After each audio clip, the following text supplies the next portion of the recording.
As Butte High School seniors prepare to graduate later this week, they're getting one final lesson that involves intrigue and crime and maybe even inspiration for their career path.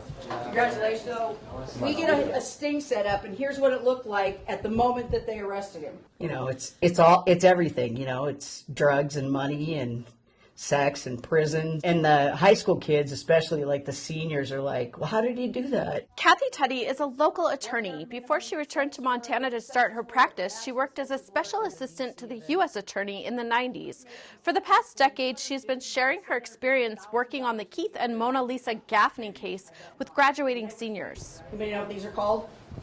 Shakes. I like to think that it's inspirational. You know, I mean, I went from being a kid who lived on the block here to prosecuting a crime in the Eastern District of Virginia. Kathy says during that time, her office was prosecuting the spy, Aldrich Ames, and a fertility doctor who was impregnating his patients.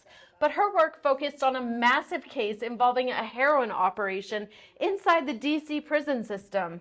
For Ari Gray, the advanced placement government and sociology teacher at Butte High, Kathy's story can help kids open their minds to different career paths. You know, I always like to give them the options that other than what they have kind of in front of them. And for her to be able to come in and talk about that court case, I mean, it's pretty neat. I think that, you know, kids think like, oh man, maybe that's a movie or it's a series or whatever it may be, and it is real life. $750,000 a year in 1988. If they see it as you know, they could grow up and be a TV reporter or a teacher or a prosecutor, you know, that there is no limit to what's possible.